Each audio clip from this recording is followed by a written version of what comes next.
welcome to everyone who's just joining us at ICAZ at 100. I think we'll start our session 3 with the topic, current status of business sector in Zimbabwe. So I'm going to quickly introduce our panelists and they'll do their presentations. I'll start with Mr. Munesu Mnodawafa. He is currently the Permanent Secretary in the Ministry of Mines and Mining Development. Prior to that, he was the Permanent Secretary in the Ministry of Transport and Infrastructure Development. And he has served in several government offices, including the VP's office as the Permanent Secretary there. Prior to that, he was the GM at National Railways of Zimbabwe. He's an economist by training and also holds a master's in public administration. Welcome, sir. Okay.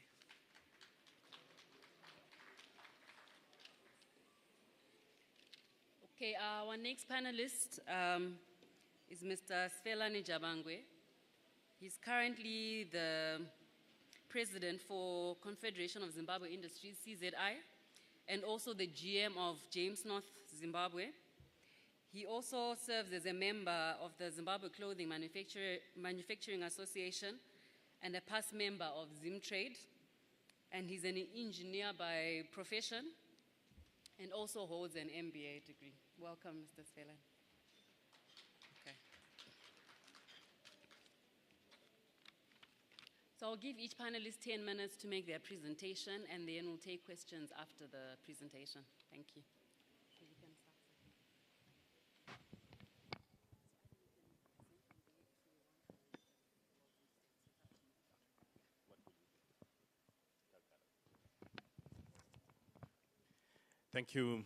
Thank you very much for that kind introduction, and welcome to my colleague. Colleagues, I've been asked to talk about the current state of the mining sector in Zimbabwe. As has been said, I'm the current Secretary for Mines and Mining Development. I'm still an infant, almost a year old, but I think I have picked a few things about that sector, and I've also been privileged to serve in the previous dispensation and the current. So I can talk about developments that I have seen, the evolution that I have seen taking place in that sector. But where do we begin? We begin by acknowledging the role of the mining sector in the country. National statistics, we need to improve on. But roughly we are at about 13% of the GDP as a sector. That's what mining sector contributes. Maybe my colleague will have a slightly different figure, and that's why I talk of national statistics.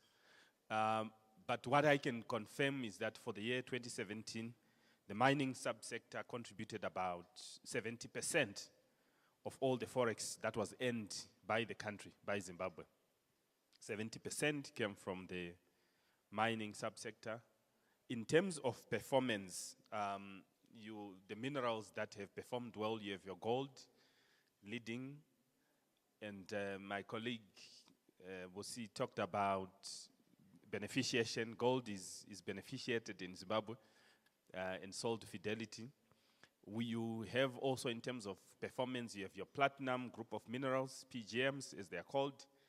They believe in living together, maybe 3 or 4, in some cases up to 8 minerals you find in one place, including gold and copper. They are also close to platinum. Rarely stays alone. I think it's a bit shy or a bit of a coward. So they live as a group. You have also the performance of other minerals. Of late, we have seen the resurgence of exports of ferrochrome, which is chrome that is also beneficiated. It was one of the top performers.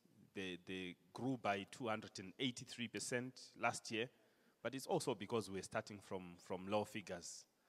Then there was the export of chrome itself. It's one of the leading minerals that we are exporting. So, 13% of GDP, about 70% of national forex that we earned in 2017. And we don't expect the numbers to be any worse this year. So in terms of importance, that's where we start. The mining subsector is anchored on a very rich natural resource base that we call Zimbabwe. We also have a very strong human resources group, team in Zimbabwe. That's not under dispute.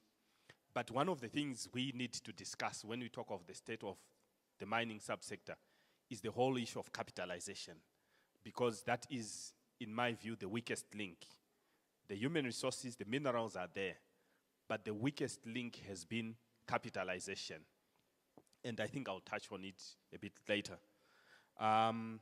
In terms of single performance, obviously the biggest forex earner in the country is gold. Yeah, so it stands out way ahead of everything else that we have heard or talked about. But what is clear about mining is that it's a capital-intensive subsector. And that is why when we talk about unlocking the full value of the mining subsector, that is one of the things that we need to look at. Like other subsectors, the mining subsector, because we have said it's capital intensive, it's one of those that was hit hardest by the previous 51-49% requirement. Because you then had people wanting to invest. Let's theoretically talk about the latest, which is the $4.2 billion investment. And the laws simply required 51%, 51-49. So the question then becomes, how do you bankroll that? So the indigenization law as it stood then was one of the biggest challenges that we faced in terms of the growth of that subsector. But I'll come to it a bit later. As things stand now, we know that in the context of the Finance Act that has just been passed into law, following the pronouncement in the budget in November, only platinum and diamonds, it is only in those two minerals that we have retained as a country the 51-49% requirement. But when you look at the way you can structure that transaction, in my view, it's no longer as prohibitive as it used to be.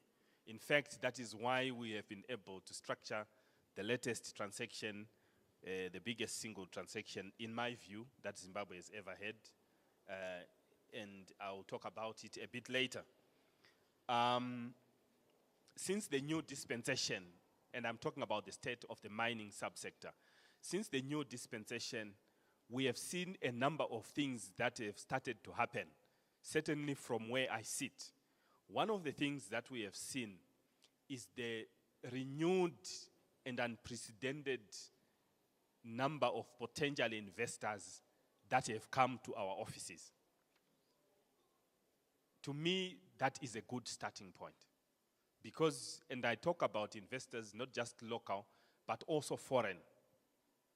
The second issue that has happened in relation to those investors is the quality of investor that is coming through. I take nothing away from those who have invested, but the quality of investors and inquiries we are getting now is slightly different. In fact, it's totally different from what we used to get. Maybe it's because, well, it's very clear that we have now pronounced as a country at the highest level that Zimbabwe is open to business from all fronts. So now we're getting inquiries from all over the world. And not just email inquiries, not just phone inquiries, those we get on a daily basis, if not hourly basis, but also some that actually walk through, that come through, that we engage in, that approach our embassies, that we engage in. So the quality of investors and the number of investors, we have seen a change on that front. We have also seen the renewed interest in reopening of certain mines that were closed. It's one of the issues that is playing out in our subsector. And the biggest of those at the moment is Eureka Mine in Marsh Central. Used to employ about 350 to 400 people, was closed by about 10 or so years ago and got flooded and nothing happened. But I'm pleased to say that the mine reopened and the speed and the haste with which those colleagues came back, that investor came back in January and February, we literally had to burn the midnight candle just to try to accommodate their plans. And I'm pleased that we did it, and I'm pleased that the mine is set to reopen. And I talk about that mine because it is one mine which has the capacity, when it is now fully operational, to generate 2 tons of gold annually, around 240 kgs of gold every single month. Now, I need to put that figure in context. Last year, 2017, the country generated, we produced 28 tons of gold. This is one single mine that has potential to produce 2 tons on its own in a year. So to us, that is very significant. And the mine has opened. Reopening of mines I've talked about, but there are also new mines that are opening, brand new. Here in, just across in Lupane, Gwai area, we have seen the opening of Liberation Mine. It's a coal mine, and His Excellency the President talked about, acknowledged that opening at the independence speech. And this is a mine that initially will produce about 100,000 tons of coal per month. Total investment expected this year, if everything was moving according to plan, would be about $34 or so million for this year. And then it will scale up until you have a total investment of about 250 million over the next 5 years. Significant investment. But that is not the only one. We believe, and I say with 95% level of confidence, that about June this year, we will see the opening of Arcadia lithium mine, which is just some 40 km away from Harare.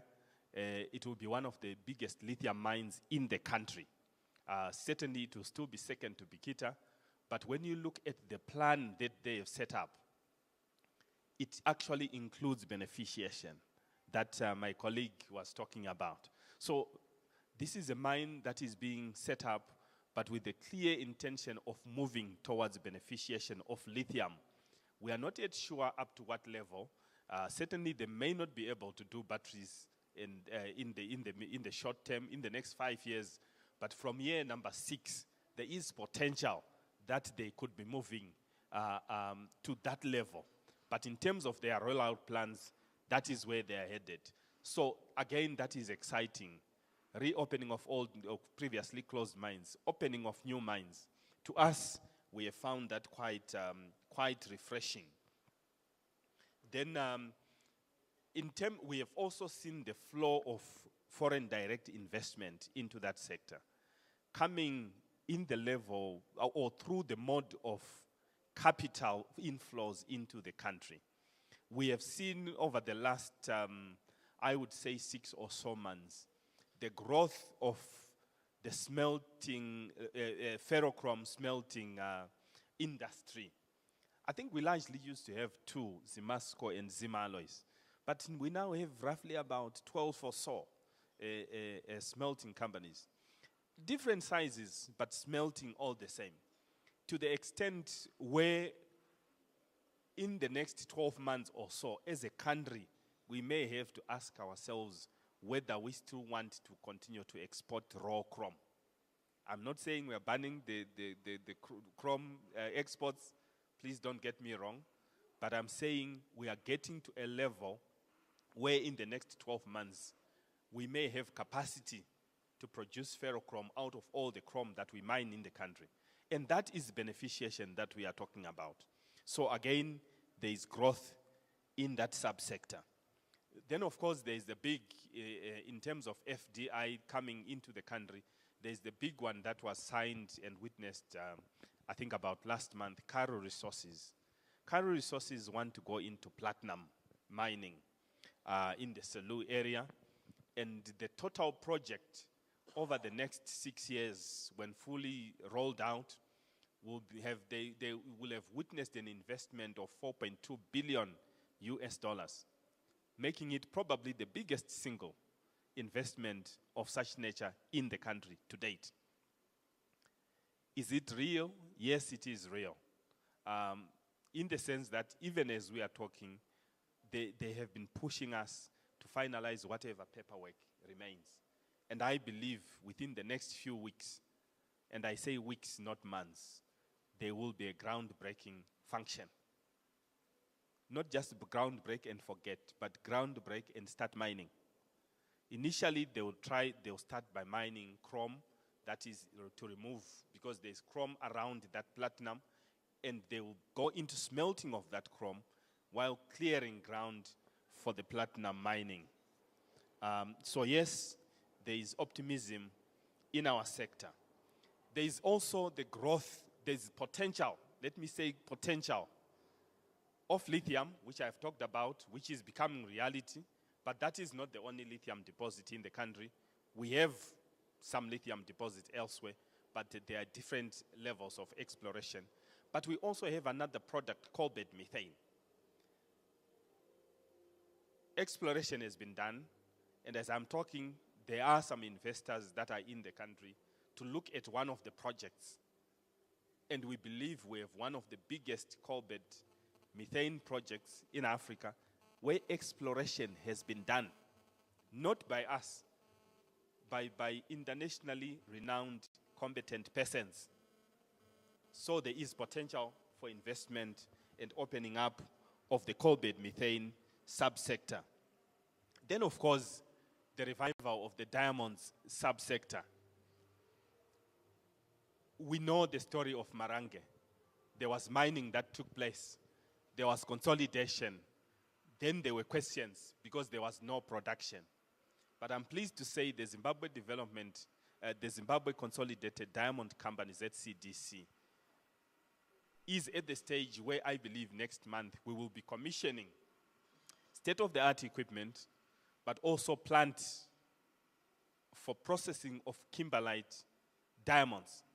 What was happening was, previously it was easy, they were alluvial. You just literally pick them. But now you go down under.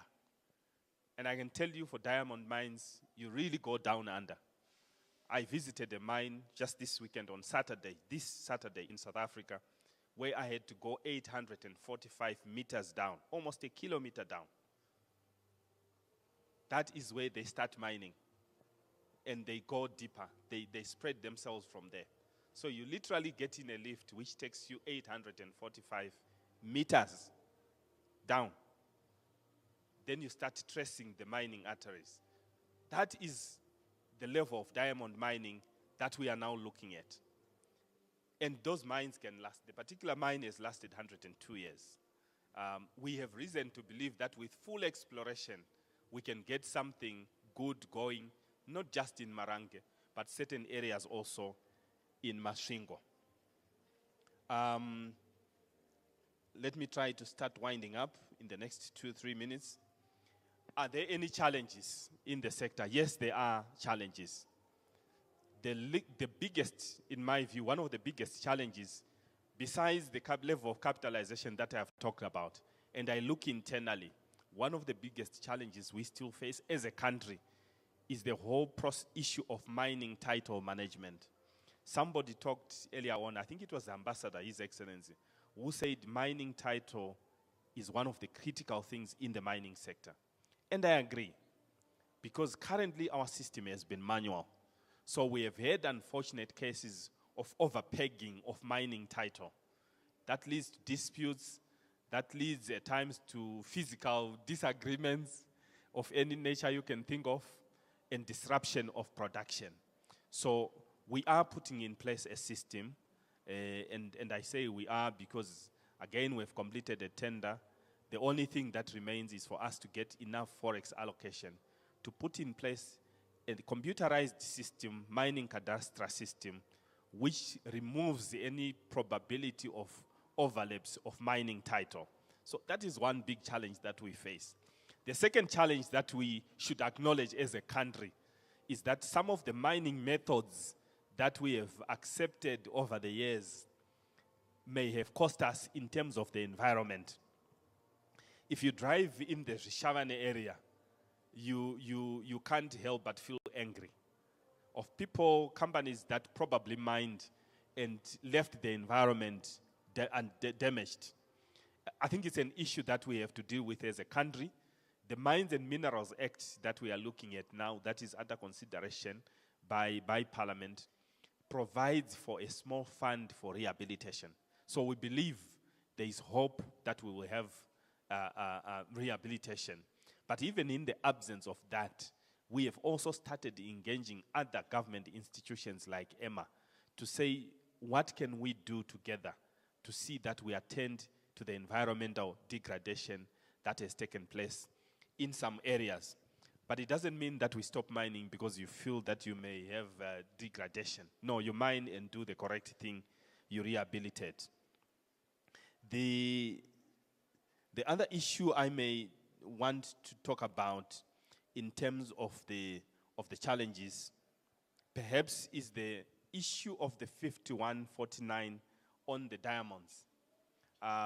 It's a question that we continue to get from potential investors, but at the moment, I would not say that there is an investor who has now walked back because of that requirement.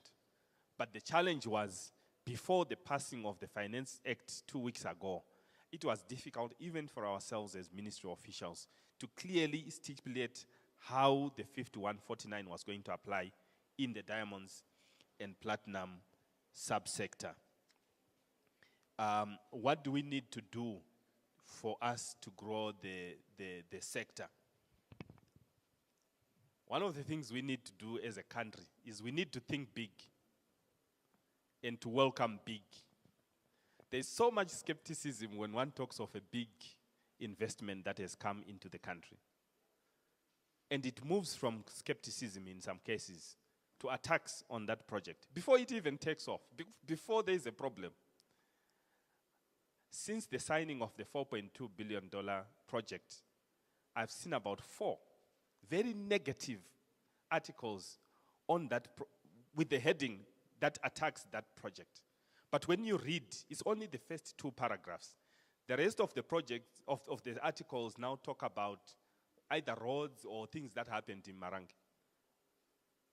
And the biggest embarrassment I faced last Saturday, I was visiting that particular company, and one of the newspapers carried a headline. And so this investor says to me, so you guys don't want investment in your country. Why are you attacking me? Why can't you ask me these questions if you have questions about me? So I think as a country, we need to think positive. If it's big and it has come to Zimbabwe, let's welcome it. If there are issues, let's deal with the issues. That's my first thing. The second issue that I need to talk about is what I've already mentioned. We need to improve mining title management to give confidence to the miners. And that we are attending to. I hope we'll be able to attend to sooner rather than later. The third thing is we need access to affordable finance for people who are in the mining subsector. The money that is available now, with due respect to our bankers, is such that it's not possible for someone to borrow medium term and invest in a reasonably big mining investment venture. The fourth thing, or is it number 5, we need as a country to finalize the mining legislative reform. The current Mines and Minerals Act was written in 1961. I'm pleased it has endured the test of time. It must have been a good law. It was finally amended in 1997. And for the past 17 years, and I mean literally 17 years, there has been an attempt to amend the Mines and Minerals Act. And it has been between the ministry and parliament. Now, if you are an investor and you want to go into a country and you know it has taken people 17 years to amend the law that will govern you, I suspect you'll be a bit cautious. I'm pleased that it is now at its committee stage where if we agree, perhaps in the next 2 weeks before Parliament takes a recess, we may successfully complete that 17-year-old process. But I think it's something big that we need to attend to. Then finally, I think the last point from me is, second last, we need to enforce sustainable mining methods in the country. I think no apologies. We need to enforce that. If you are a miner, you should also be able to rehabilitate. We need policy consistency, and I'm pleased we have heard that pronouncement coming loud and clear. Zimbabwe is open for business. It may appear like a joke, but that statement is very, very powerful. It helps us when we engage investors, because now they see consistency, and that needs to be maintained. Then finally, I think we need to live, act, and walk even like we are saying Zimbabwe is open for business. I thank you.